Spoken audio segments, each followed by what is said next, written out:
Hello friend, welcome to our channel. आज के इस वीडियो में हम लोग देखेंगे सालार फिल्म की A to Z कहानी शॉर्ट में। और इस वीडियो को देखने के बाद आप डिसीजन ले सकते हैं कि इस मूवी को आपको देखना चाहिए या नहीं। तो चलिए इस वीडियो को करते हैं स्टार्ट। सालार फिल्म की हीरोइन श्रुति हसन को एक बंदा देवा की कहानी सुनाता है जिसमें इतने किरदार और कठिन नाम होते हैं कि वह कंफ्यूज हो जाती है और दारू की डिमांड करती है।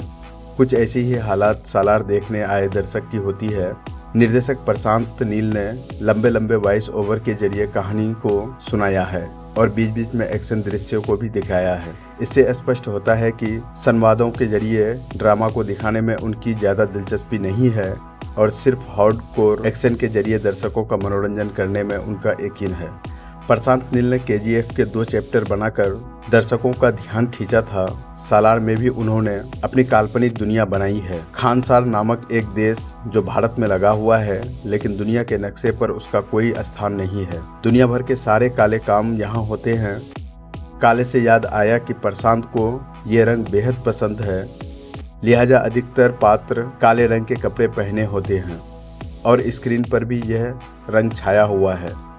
KGF से प्रशांत बाहर नहीं आना चाहते हैं और सालार KGF का एक्सटेंशन ही लगती है। स्वैग वाला हीरो जो माँ को बहुत चाहता है, शक्तिशाली इतना कि सैकड़ों को पल भर में धूल चटा देता है। कोयले की खदान पावर हासिल करने में कुछ शक्तिशाली लोगों के इर्द गिर्द की कहानी है। खानसार में रहने वालों की अपनी आर्मी है। किसी के पास अफगानिस्तान के, किसी के पास रसिया के, तो किसी के पास ऑस्ट्रेलिया के लड़ाके हैं जो आधुनिक तकनीक और हथियारों से लैस है। लेकिन वरदान के पास सिर्फ एक बंदा देवा है जो दुनिया भर के सेनाओं पर भारी है। दोस्ती दुश्मनी हीरो विलेन की इस कहानी में ड्रामा बैक सीट पर है और एक्शन ड्राइविंग सीट पर है। तलवार, चाकू, भाले से गर्दनें, हाथ पैर काटे गए हैं। मुक्कों पानों रॉड से सिर फोड़े गए और हाथ पैर तोड़े गए हैं। फिल्म को रस्टिक लुक दिया गया है, इसलिए बैकग्राउंड में भट्टियां, आग, चूल्हे को पिघलाकर हथियार बनाना, धूल बड़ी JCB मशीनें, क्रेन्स, लोहे के भंगार रखे गए हैं ताकि दर्शक तपन को फील कर सके। लेकिन ये तपन दर्शक किरदारों के हाव भाव में फील नहीं कर पाते हैं क्योंकि फिल्म का हीरो एक्सप्रेशन लेस है। वह बोलता बिल्कुल ही नहीं है और सिर्फ हाथ पैर चलाता रहता है।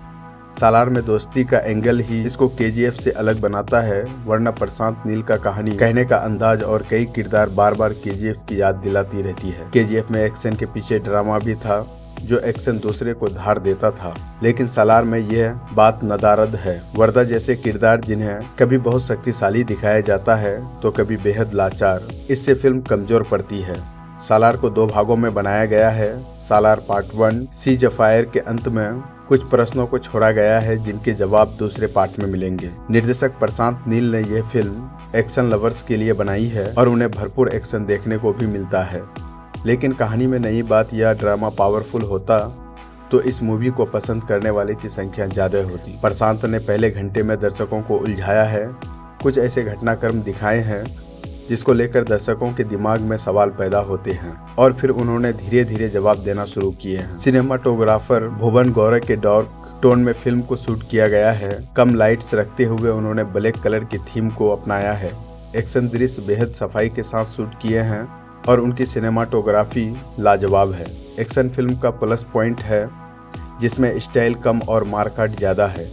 2-3 एक्शन सीक्वेंस तो सालार के हाईलाइट से हैं। बैकग्राउंड म्यूजिक दमदार है।